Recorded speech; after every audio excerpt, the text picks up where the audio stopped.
We wanted to have some representation from Canada, and they actually made the request from the inland Tlingit, and it was didn't take any time at all to say yes. And so we wanted Duane, if you would come forward, and the other representatives from Canada, of the inland Tlingit, to come forward and say hello and your comments on the clan conference. I did want to also inform you that I was told the proper way that Canadians spell Canada. C-A-N-A-D-A.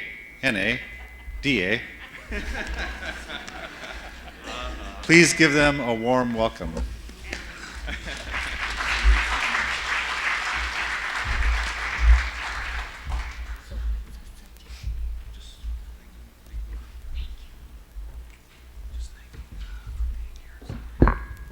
Goodness cheese. I want to thank the community of Juneau and all those that have planned this conference. We'd like to really thank them for their hospitality, their kindness, and their love towards our people coming from, as you call us, Ganana, over the mountains. And we are very happy to be here sharing all the wonderful things that you've shared with us so far. And on behalf of our group, I'd like to say thank you from the Karkwast-Hagish First Nation. Goodness cheese.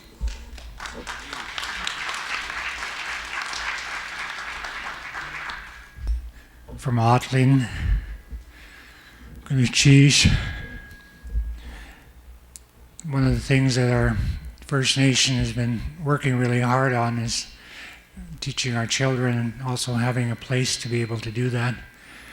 We've opened up a culture center in our community, which is becoming a model for other communities to be able to practice our traditions and our culture. And on behalf of our families and our clans, we are overwhelmed with the joy of being here and honored to be here as well, to be able to learn and to be able to hear some of the stories and the language that's spoken and how it's spoken, so that we may be able to bring it home with us and to be able to teach our children. So from our hearts, we say goodness cheese to all of you. Thank you.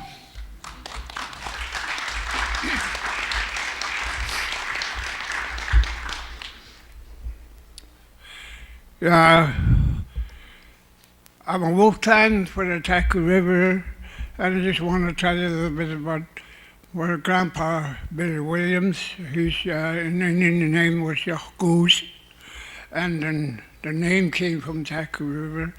And I want to be so happy to tell you that my grandpa, I think he's here with us and working to see the young generation get strong in our culture-wise. And I look at it this way. One, I have to represent what's happening in our motherland that we got here now.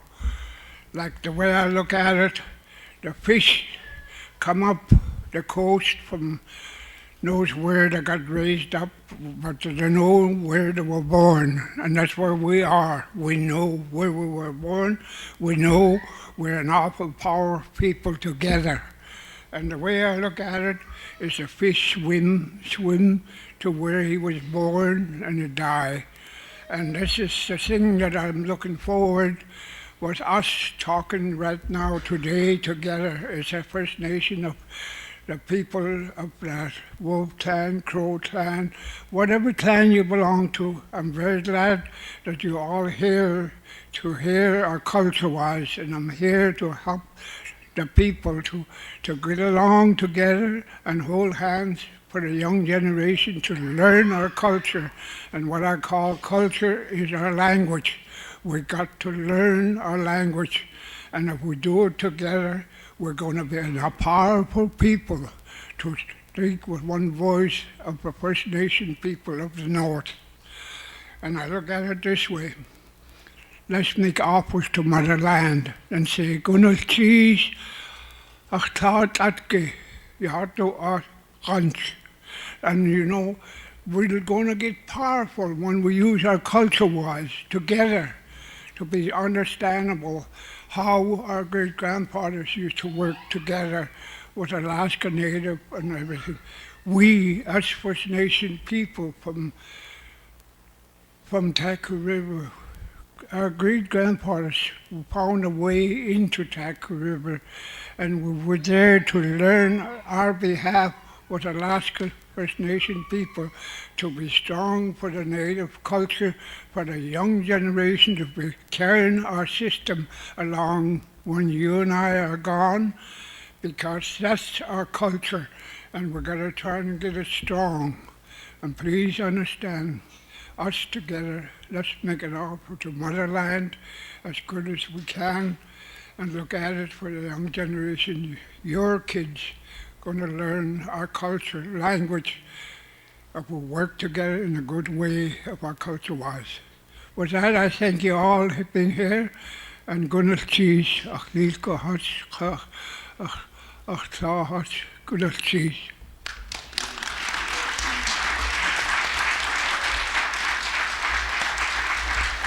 Sheesh, Tlingit nach Sharon Shorty, Yakutat SOK. Oops, wrong way.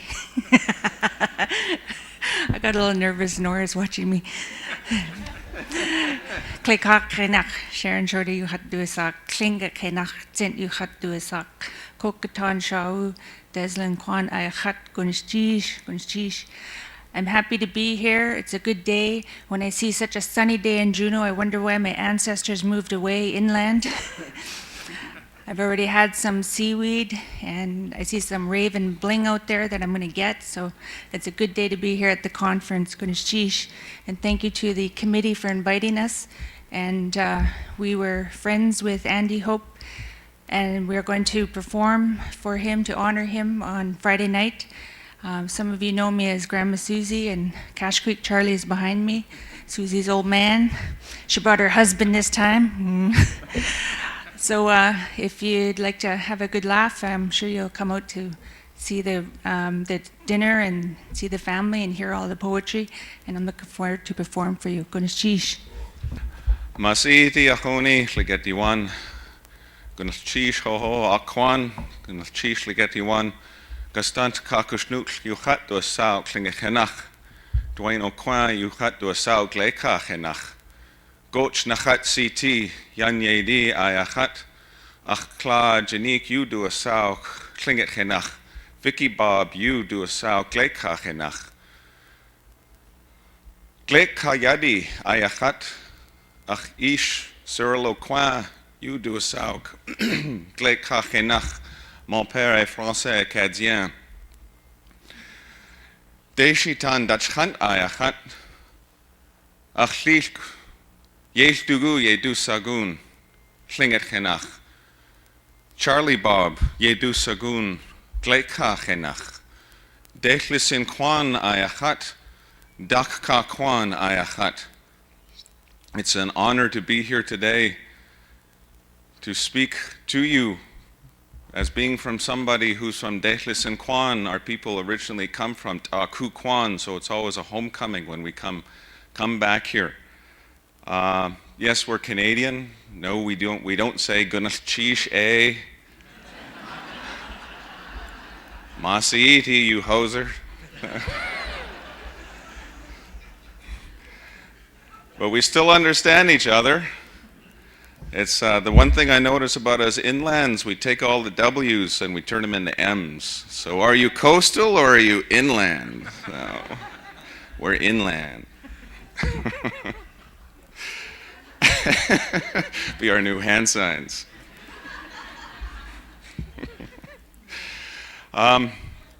On behalf of Teslin Tlingit Council, I'm the Yanyedi Executive Councillor for there.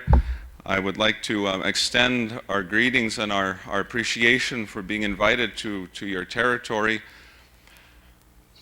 We are having our first biannual inland Tlingit gathering this summer in Teslin, Yukon, July 22nd to the 28th. And we're here to invite all of you, all of our Alaskan family, to come up north, to come celebrate with us, with your Canadian family, your Canadian Tlingit family. We've been coming down to your territory. Now it's time that we invite you to ours. And so that's what we're doing. Come up to the Yukon. It's drier. Should be on a license plate or something. So.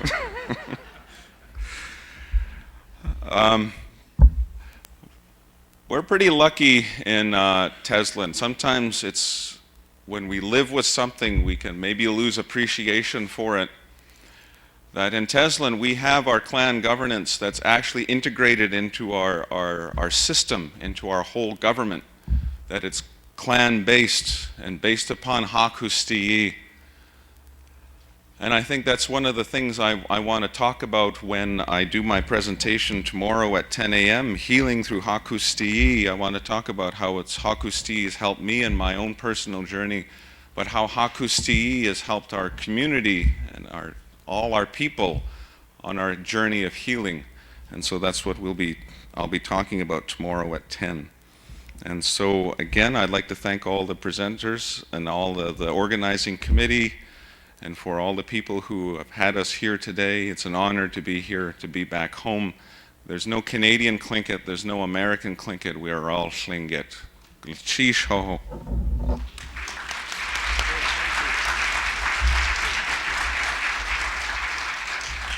Just one quick announcement. As some of you know, Andy sat on the Alaska Native Education Association. Andy Calkins told me that there's only one Southeast representative, and if you're interested in sitting on the Alaska Native Education Association, please, Annie, are you in here? Here's Annie right here. See Annie, and maybe they'll put you on that board. So we do need more representatives from Southeast Alaska. So anyway, I was a part of my name is Stetleo. I'm Keshkekwan from Yakutat. And we're originally from Copper River. Some of you might know the story. About 600 years ago, we split up and we settled in Icy Bay. And the name of our house, when we came over the back of Mount St. Elias, we saw a crescent moon in the sky. And the first house is called Disatan, meaning moon house. And at that time, we called ourselves Ganeshkwan, meaning Copper River people. So since then, we moved into the Yakutat area, and I shared some thoughts with some of the Canadian people. They know the story. We actually bought them out there. I won't get into the story specifically, but they went down the coast. That was before the big disease, and they moved up the Taku River, and now they're settled in Atlin, on Atlin Lake. So it's a very interesting story. So anyway, I attended the last conference. I was a presenter there, and I got to enjoy the good company of Andy Hope and what's our other word? Paul Jackson, is it? Is it Paul Jackson? And anyway, they were both of them exceptionally funny at that meeting. I was tickled when Andy got up one time and he says, "Now I get to introduce the person that made me famous." And he was talking about Ishmael. And Andy was extremely clever, and we enjoyed his humor all through that conference. And I was just delighted that I got to spend the last year a little bit of time with Andy and Paul. And I mentioned Paul because one of the things that we got in a discussion about was the humor and fun that used to be with our people. We weren't so serious as we are today. Many times we get too serious. When we have problems, we make a bigger deal out of it, and sometimes it never gets solved. In the old days, our people and our elders were problem solvers. When things came up, they dealt with it right away, and they got it done, and so everybody could get moving again. And we miss those people because now we're experiencing different things with clans, and we're not able to solve it. So sometimes problems between people go on for years. And I think we should look closely at the clan systems and find out who we were, how we operated, and the clan systems should return. There's a scripture in the Old Testament that says, we'll return to the old ways. And if you look closely at the whole world, all the world at one time had clan systems. If any of you ever heard of Robert Bly talks about that. He says, we used to have the transition from boys to adulthood in our culture in Europe too. And if you look closely in there, he says that Alexander the Great and Caesar wiped out all the tribes in Europe. And if we look closely in the Bible, there's actually traces of clan systems in the Bible. I want to share with you a story. When I was growing up, my young life, one of my learning places was Malot's porch in Yakutat. I'd be running there. My wife had sent me up to get bread or something like that, and I'd hear this voice, "Stutlayu, Stutlayu." And I'd turn around, and there's Harvey Milton coming slowly through the salmonberry patch, and I knew I had to be there for a while. There was no way I could rush home with that bread. And one day he told me a very interesting story about how the clan systems work, and I'll tell it to you in short. He said, when our people made a mistake, he said the elders, if it's a serious thing and it affected the whole community, the elders would get together and negotiate a settlement. And then they would have a party. And the perpetrator, the person who made the mistake, would be there, and the elder of his clan would stand up and say, we take responsibility for that person's actions. Very powerful thing to do. Can you imagine if we all did that today, instead of resorting to these prison systems that the Western culture has brought onto us? If we could do that today, can you imagine the mistakes you made if somebody was responsible? I had the privilege, Ted Valle is sitting back there, Kaagwaantaan, Kaagwaantaan, and I saw his mother. It was the last time I seen this, and please, I apologize to the Yakutat people if it isn't the last, but I saw her pay off an opposite group for the mistakes one of her grandchildren made. A very powerful thing. We're not doing that anymore. But we need to revisit that. We need to recapture those things and bring it back in to our societies. We need to do stuff like that. But anyway, Harvey says, when the payment was made, then the other group that were hurt stands up and they say this: now that the payment is made, this mistake will never be brought up again. Never be brought up again. And that's the way it was. You know, in the Old Testament, there's a scripture that says, when God forgives a sin, he throws it over his shoulder, never to retrieve it again. But today, if you want to know what Walter Porter did in the last 65 years, you can go to the computer and find out all about me. And if I ask you for a job, you can say, no, look at this, I printed it out from the computer. I don't like you, you're a bad guy. And that's the way it is today. We do that, and we shouldn't be doing that.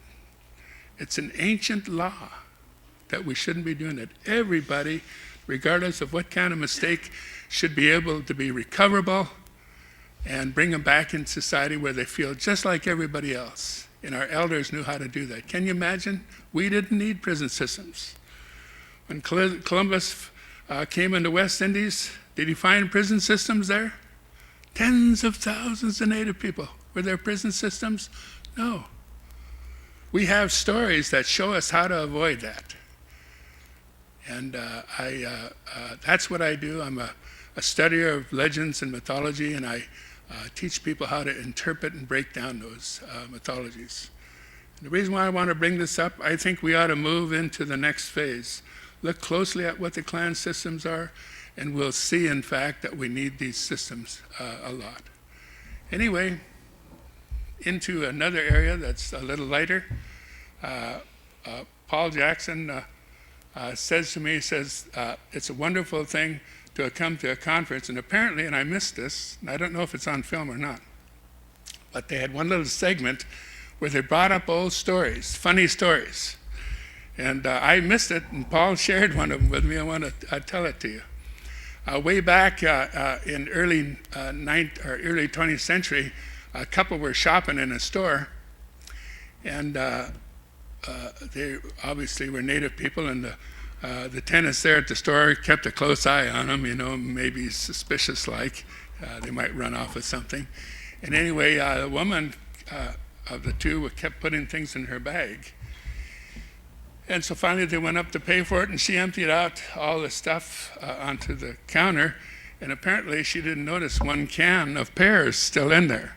So anyway, they cornered her and put her on the spot, and they said, you're trying to steal from us. And she says, no, I'm not, I didn't see it. Anyway, they took her before the magistrate, and the magistrate says to her, what was in that can of food? And she said, there were pears. And he says, how many pears were in there? And she says, 5. And he says, well, I'll tell you what, ma'am. He says, you're going to spend a day in jail for every one of those pears. And of course she nodded. And everybody's about to break up, and her husband says, Your Honor, can I say something? And he says, yes, you may. And he says, I have to be honest with you. She took a can of peas, too.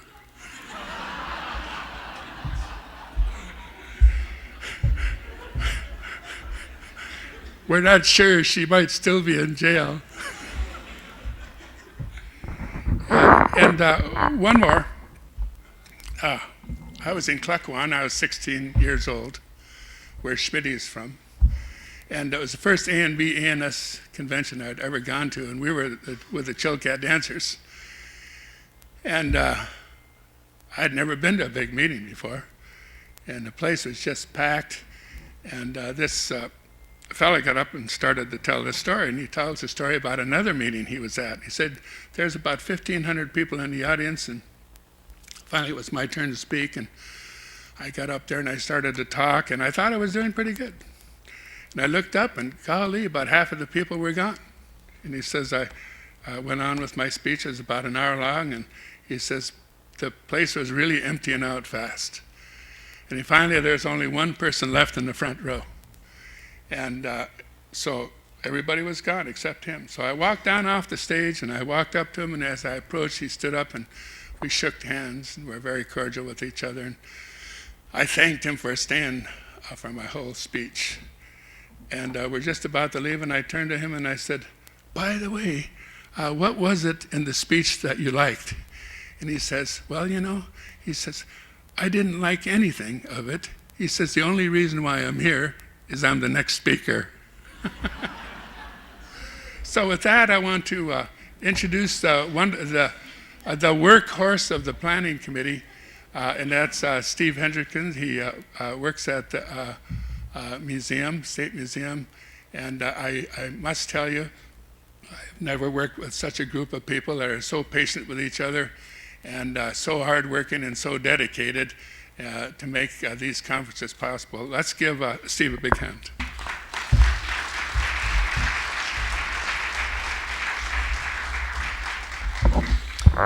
Good morning, everyone. My name is Ichi. I'm an adopted member of the D'ak'laweidi Clan of Angoon. I was adopted by Mark Jacobs. And I also, besides being a volunteer for the Clan Conference, I also work at the Alaska State Museum. I'm a curator over there. And I've been involved in the Clan conferences in one way or the other since the beginning. In fact, at the first conference in '93 in Kaagwaantaan and in Haines, I was also given a name from the Untitled clan. Harold Jacobs brought me up on stage and gave me the name from his clan, Cheetk. And he said that that's little murrlet. Murrlet is one of the crests of the Untitled, and he said that that was especially appropriate because since I work for a museum, it sounds like cheat. So it was a fantastic conference. I think I remember at the time being so excited about it because it was so rich, and we had a session on repatriation and on artifacts, and then in the afternoon we went across the street in Kaagwaantaan and got to go inside several of the clan houses there that still have their at'u inside, and we got to meet with the clan leaders, and that was so thrilling and such a rare experience too, that there were standing clan houses that still had their people there and their artifacts there, and just so powerful to see that. And I was so amazed and excited about having the opportunity to do that, because I recognize that those are some of the last clan houses on the entire Northwest Coast that have their objects still inside them and their people still own those houses. And that reminded me of some things that Andy wrote about why he founded the Clan Conference and what the philosophy was behind it. And he was always quoting George Emmons, who said, a name once given to a clan house survives the mere structure. It's an incredibly powerful concept that I think he wanted everybody to remember, that even if the clan house itself no longer stands, that there's still a clan, there's still a house, there's still all of that history there, and that's what the Clan Conference is all about. That's why we've asked everybody to write all of their house name and their clan name and their Tlingit names for their name tags, so we can remind everyone that this is a clan conference. That's what it's all about, and that's what Andy wanted from the very beginning. I'd like to invite you to, when you have a free moment, to read in the program several articles that Andy wrote about the first Clan Conference and about the philosophy behind the conference. I think that's pretty powerful, and I was rereading that recently, and he pointed out some things that we should keep in mind for the future as far as where we go from here. For one thing, Andy wrote about the volume of George T. Emmons, the Tlingit Indians manuscript that Frederica de Laguna edited and was published by the University of Washington in the early 90s. And that's a tremendously important resource, but Andy pointed out that much of the material in there about Tlingit clan history was omitted from the publication. I guess it was just too much for them to handle. It's already a 700 or 800 page book, so I guess they had to cut that out. But he felt that it was very important that people have access to that information, and maybe that's something we should revisit, because that has not been published to this day. And one other thing that Andy mentioned too was his vision for where the Clan Conference would ultimately end up. And I'd ask that you please think about where we should go with this. We know this is a very powerful event, and we can continue on doing what we've been doing, but there's other things too that we could do. And the last session of the conference, we want to hear from you what your ideas are about where to go in the future with the Clan Conference. But Andy's vision for this was a tribal college, and he was always talking about a tribal college, and that the Clan Conference every day at a tribal college could be like the Clan Conference. And that's what his vision was, and unfortunately he didn't live to see it, but that's something else we should think about too. If there's some way to have an institution like that, that would be so fantastic. So what I wanted to do today was just to talk about how the conference is organized and orient you to some of the events that are coming up over the next 3.5 days. And first of all, I'd like to thank you for being patient through the registration process. We always get a deluge of registrations at the last minute, and it's kind of hard to work through that, but we're getting close, and if you haven't got your name tag yet, hopefully by lunchtime it should be ready for you, so just check back at the table there when you have a moment. The most of the conference, unlike this morning where we have everyone in one room, we're actually having concurrent sessions. So on the program, where in any given block of time there's usually 2 or 3 things going on at any one time, and unfortunately you have to pick which one of those you'd like to go to. The only consolation, I mean, it is a very hard choice to make in some cases, but thankfully we were able to cover the cost of videotaping everything, and with any luck, if you'd be able to watch the DVD at some point of the things that you missed. So we really felt it was important to raise the money to do that. It's a fairly substantial amount of money to videotape 4 days straight of people's presentations, but that's such a great historical record. Andy and Peter Metcalfe did that for the first clan conference, and you look back at the list of names that are on those tapes, and there's so many people that aren't there anymore, and that is exceptionally important videotape. And already since the last clan conference, several of the speakers that were there 2 years ago have passed away, so this is really an important historical record, and we appreciate all the help that Kiks.adi is giving us in doing that. As a result of trying to schedule the cameras and the crew that goes with it, we have to try to stick by our time schedule as closely as possible. It really throws everything out of whack if somebody goes too long, and so we'll ask all of you presenters out there to please try to stay within your time limits. It's very important. So also I wanted to mention a few of the special activities that we have lined up for you. We have a luncheon after we break from this session this morning right next door in the ballroom, and Robert Bringhurst is our guest speaker for that. Unfortunately, the lunches have been sold out, but if any of you would like to just hear the speaker, that would be fine if you wanted to partake of that. We don't want to exclude anybody from that, but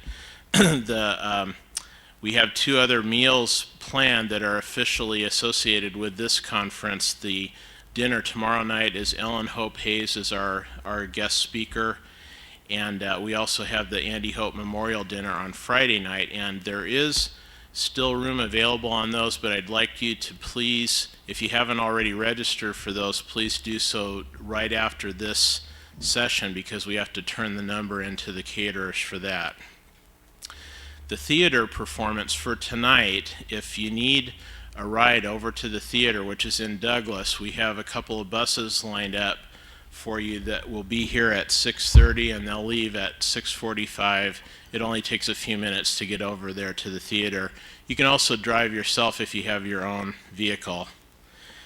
And also I wanted to mention the museum tour that's tomorrow afternoon.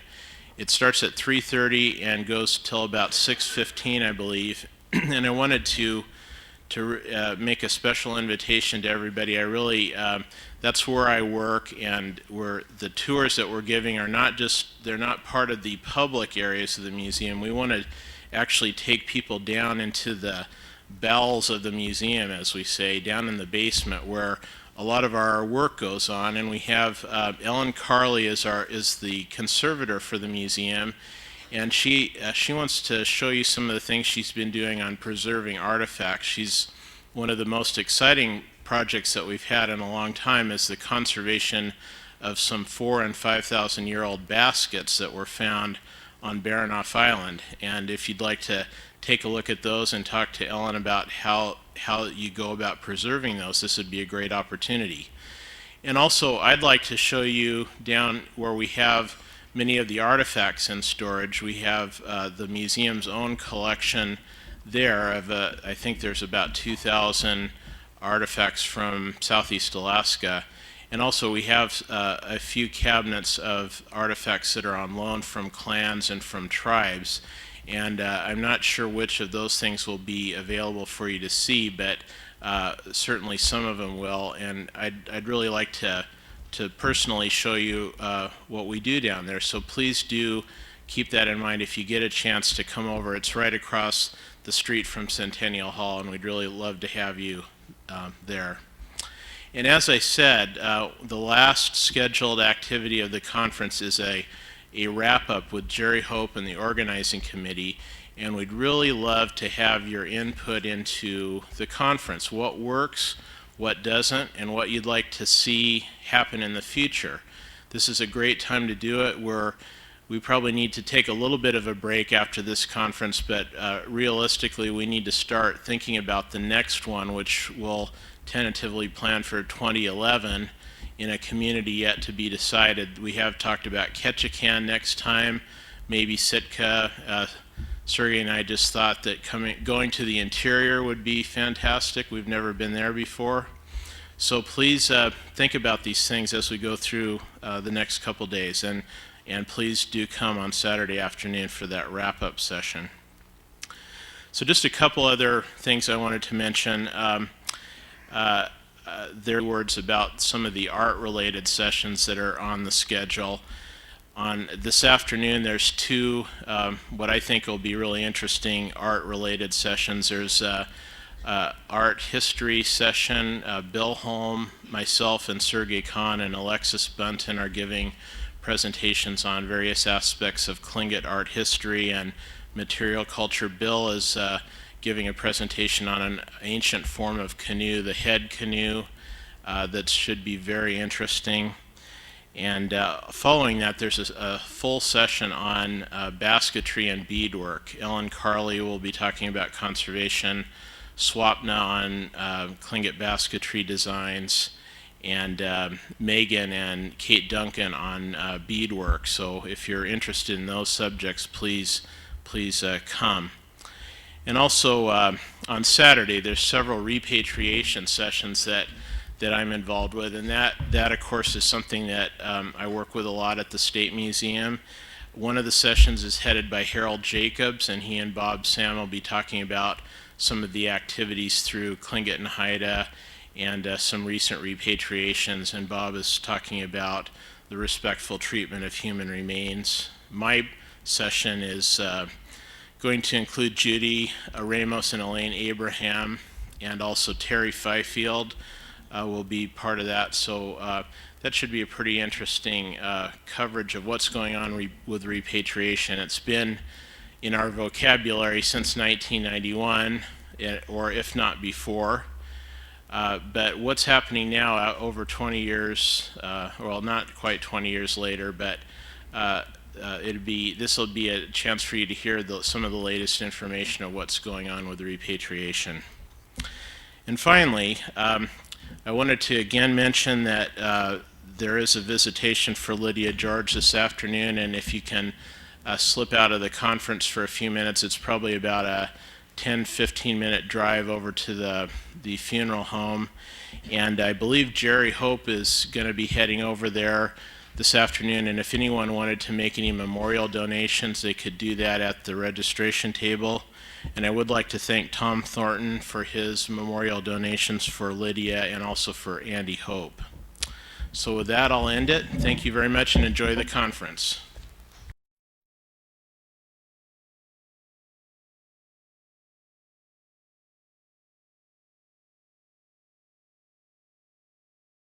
Sergei, did you have a couple of words? Have to ask him to come forward. Dick and Nora Dauenhauer are going to also walk through a few things. And we just want to have you give these people a fine round of applause.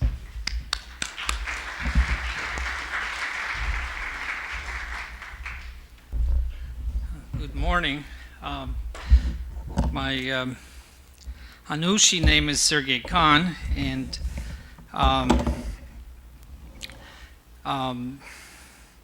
Shakundastu. My Tlingit names, I'm too nervous, so I'm not going to do the Tlingit introductions. My two Tlingit names are Shakundastu, which is box house, Sitka, Kaagwaantaan, and Gunak, which is D'ak'laweidi Angoon, Hutsnawu. And one comes from the Charlotte Littlefield's family in Sitka, adoption that goes back a long time ago. And more recently with Mark Jacobs Jr. and his sister Bertha is here, so I want to acknowledge that family, which is very dear to me. The clan conference is something like a number of us here that I've been involved with for as long as I've known Andy.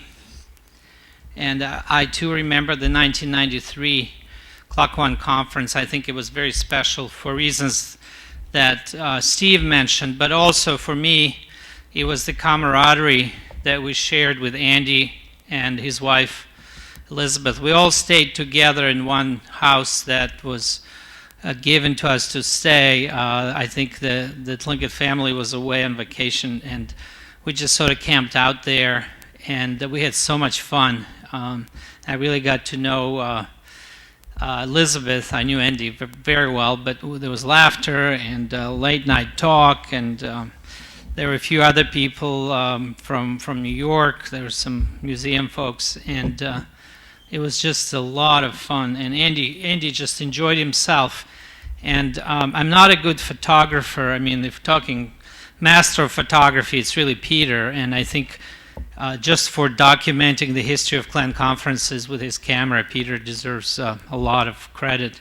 But I'm so proud that my picture, which is in color actually, of Andy standing with the screen from the community center in Kaagwaantaan is in the program. So that little piece of, and he looks happy.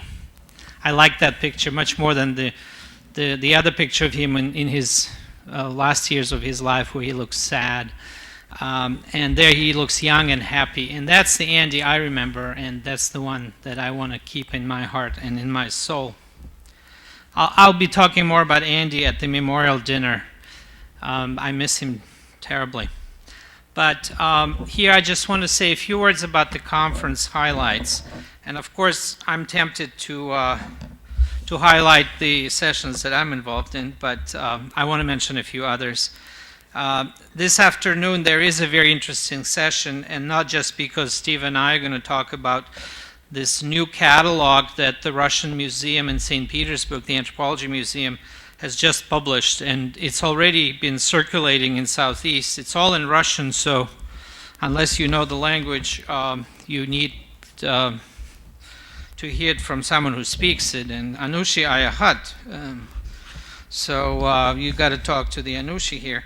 But I will be talking about the history of collections by that museum, and the really important and unique thing about that collection is it's much earlier than most other collections in the world. It goes back to Russian America, so there are pieces from Yakutat going back to 1788. Beautiful pieces. And then from the Sitka area from 1804, Lysyansky, and 1840, I mean, really early pieces. So I'll talk more about the history, and then Steve will comment on the as a curator, as an art historian. And there are also some pieces from the 1890s collected in Angoon, and those are pieces from an icht, from shamans, and they're also magnificent. So that's our joint talk with Steve, but also Bill Holm, and I really want to mention Bill again, because I think for a lot of people in this room, particularly anyone interested in either Northwest Coast art history or carving, cultural history, and Northwest Coast anywhere from Washington State or Oregon to northern Northwest Coast to my recollection is that when I first came here in '79, every Tlingit carver had a book of Bill Holmes. So I would like us to give a big round of applause to Bill.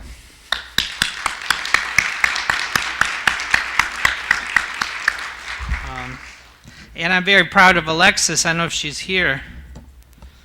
I hope she is, because she was my student at Dartmouth, and there are several Dartmouth students, Tlingit Haida, Native Alaskan, who are here at the conference, or supposed to be here, whom I've taught, and it's a special privilege when Alaska Native students come to New Hampshire and find out it's much colder there than it is in Alaska, at least parts of Alaska. But further down the list, I think a person who's done a lot for clan conferences is Harold Jacobs, and it's several sessions here, becoming a clan leader. Steve mentioned repatriation. Those are all very interesting sessions. And they're also, I think I want to alert you to a session on Thursday morning, tomorrow morning, which is kind of connected to the theme of the conference and to the session that Harold organized on name giving, and that's Leif Lorando's session, which is different in tone but thematically connected. And her session is we are not sharing our knowledge, and it's a challenge to a lot of us and a lot of you on why we're not teaching some of the youth or many of our youth about the culture and what happens when we don't do that. So those are very important, and hers is a plenary session, so everybody will get a chance to hear her as long as we get up early tomorrow morning. Walter Porter's session on traditional wisdom and knowledge tomorrow. I'm looking forward to that. And then on Friday, a number of interesting sessions again. And on afternoon, Friday afternoon, there's a large session that I organized on historical photography. And I think it's particularly appropriate to have it at a Juneau-based conference because right next door to us is the Alaska State Library with its magnificent collection of photographs and other documents. And I think it's underutilized by the Native community. And so one of my ideas was to encourage all of you to visit the collection, look at the pictures, and also connect them to photographs that many of you have in your own homes. And Jim Simard, who is the head of the historical collection, will be part of that session talking about what's out there. And there are a lot of treasures. Some collections are well known, like Merrill, and I'll be talking about Vincent Sobolev collection, which is Killisnoo. And but there are other very interesting collections there on the Tlingit community. Steve and Harold are going to talk about historical photographs. Bill Holm again will be speaking on old photos might not lie, but they fib a lot about color. Intriguing title. And there are a couple of other papers, so that's a big session.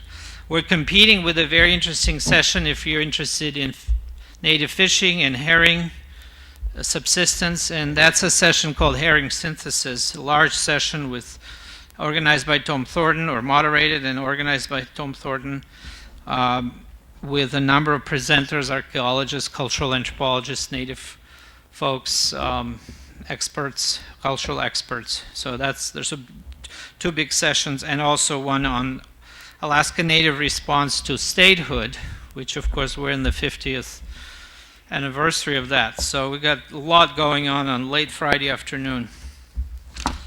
I'm going to close here because it's getting late, but I'm leaving in the middle of the day on Saturday, so I won't be here for the closing discussion of where we go from here. I think the idea of a tribal college is very important, and Andy always talked about it. It seemed like a pipe dream in those days, but I think there are tribal colleges in the lower 48, so why not here?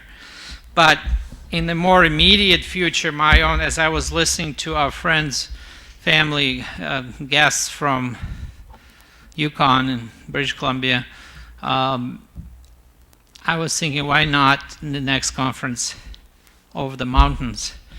I think they're inviting us to come this coming summer, but that's a different event, and in 2 years you can put together a great conference and we can help, but I've never been in the interior, and I bet a lot of us here haven't been there, and it would be just a wonderful trip in a different direction. So that's just a thought, and I also think we should be sort of alternating countries here too.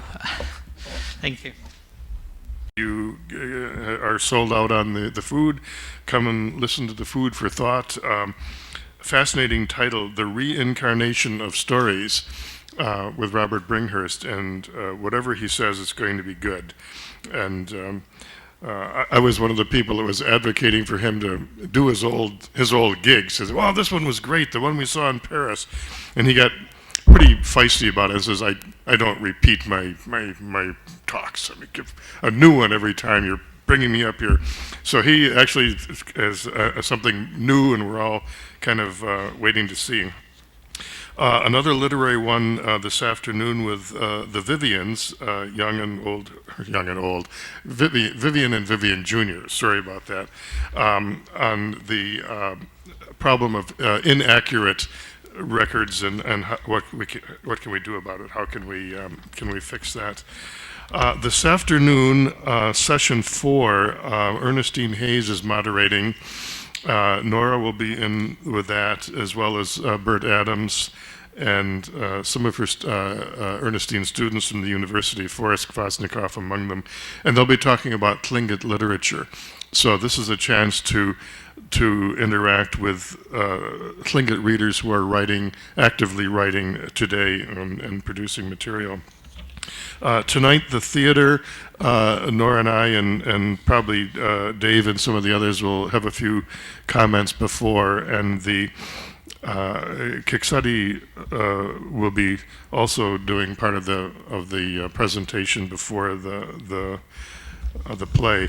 I want to also say again publicly that without the support of the Kiks.adi house leaders, Nora and I would have never been able to complete the book on the battles of Sitka that we did, and Dave was inspired to do the play version of that, which again would not have happened without the full support of the people. And you'll have a chance to see Ray Wilson in his dramatic debut in that, so it's a good one. We'll call your attention to that for tonight. Tomorrow morning, Sergei also mentioned Leif Lorendo's talk, and I think that's a very serious one. It may be kind of controversial, but it's where the rubber meets the road, so to speak. We have a lot of kids who are being adopted out. They're being put in foster care. They're being in detention. There are Tlingit kids who don't have Tlingit names. There are also who are adopted who do. What's wrong here? So there's some serious issues there.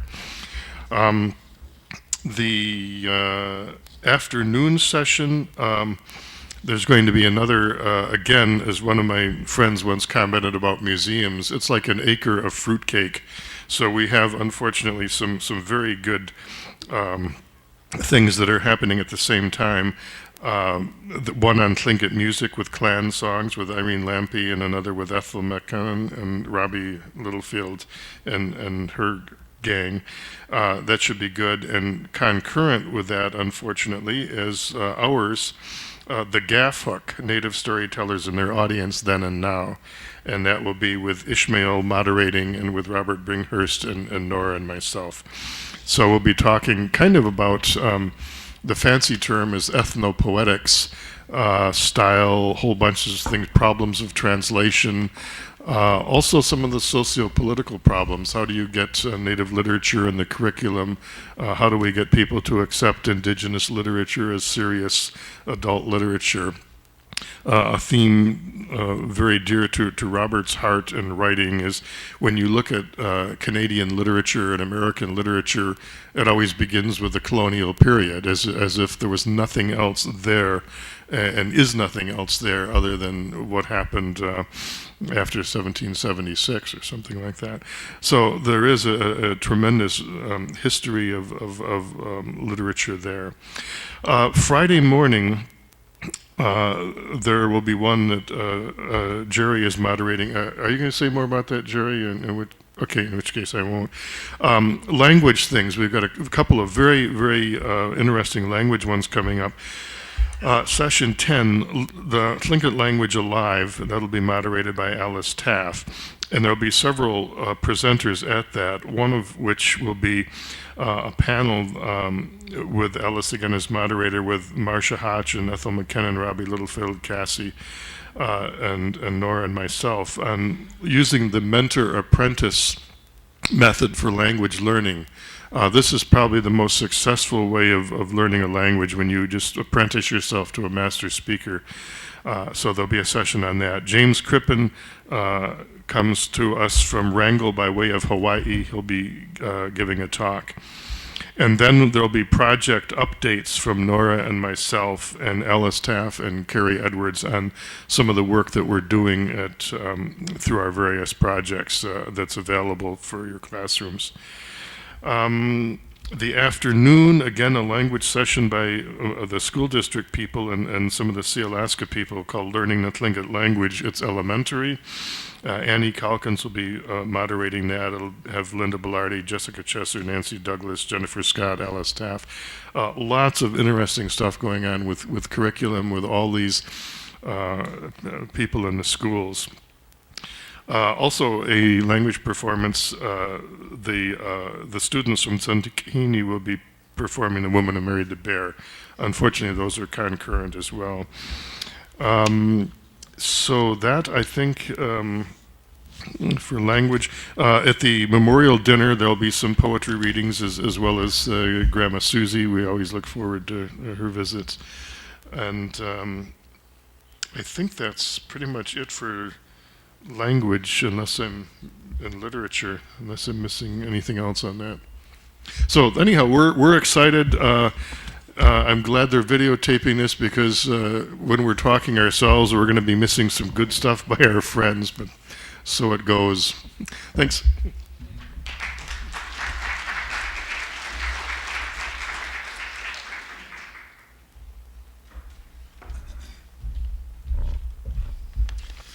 Just say a few words about Friday morning and then Friday evening. And then I don't know if you wanted to wrap up a few words, Walter, but on Friday morning, this will be for the first time presented as a topic of discussion in the Clan Conference.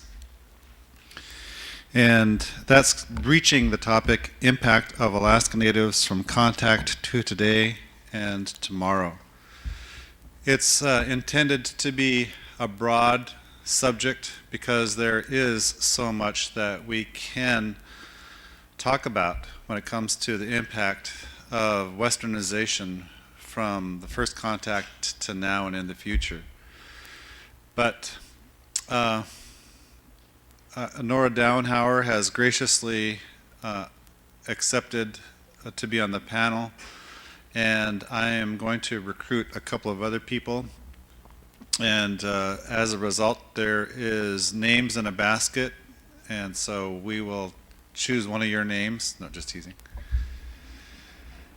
And then also, you'll notice that it's just that a number of topics that are at the conference this year will apply, because they do. And so I want to keep it general as that and leave you in anticipation, because we want more participation and discussion than we do we speak, you listen kind of format. It seems like the Clan Conference for a number of years, at least the ones that I have been actively involved in, which is most with the exception of one, have been more of a dialogue format rather than the teacher-student kind of format. And so we look forward to your input. And then Friday night is the tribute dinner to Andy, and we look forward to having Gil Truitt there to speak on the Eagle side, and Aunt Ellen Hope Hayes to speak on the Raven side. And we also look to the performance that's going to be by some Canadians, They have developed a very good working relationship with Andy, and they have graciously offered to do that with no extra charge. And so out of love for him and also their understanding and appreciation for the vision of the Clan Conference, they wanted to do this performance. And so we're just, as a family, so grateful for them to make that offer. And with that, we look forward to your participation. We look forward to Mr. Bringhurst's presentation during lunch, and also make sure to look at the vendors, that the kinds of things that they provide for you to look at and consider purchasing. It's a real convenience. That way you don't have to stumble around outside in the dirt and the other kinds of things that winter has left us. But we really appreciate you being here, and we hope that you get out of the conference that you anticipate, and perhaps even more. Gunakchish, gunakchish.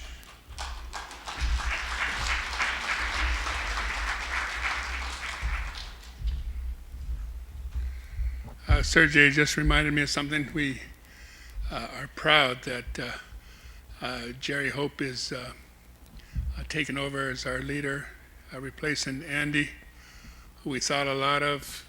And thank you, Gerry, for giving your time.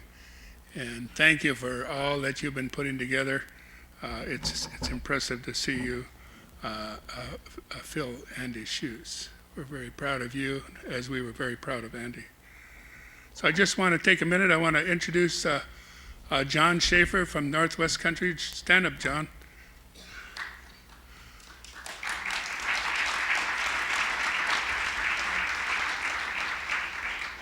As many of you know, John was general to the National Guard for many, many years, and he's dedicated his service in that way. And he's also been a powerful leader over the years in Kiks.adi area with AFN, with NANA. And the reason why I wanted to bring up John, because John's been doing some very important work with the Maori people. And I just spent 9 years in Kiks.adi, and the reason why I think it's relative to this conference is because the Maori people, we're doing immersion programs over here. There's several in Juneau, and Yakutat's doing real well with their immersion program with language. But I must say, the Maoris are very impressive. The whole country, all the native people in New Zealand are on their immersion program. And the thing that's interesting about it, the statistics, recent statistics coming from that area is absolutely amazing. More Native people are graduating from college. The crime has dropped dramatically. The dropouts in school have dropped dramatically. And those are the kinds of things we want to see. And I wanted to, if you get a chance to spend some time with John and ask him about that. John and I are working right now, presently trying to get in touch with the people so they can give us documents that we can actually see those statistics.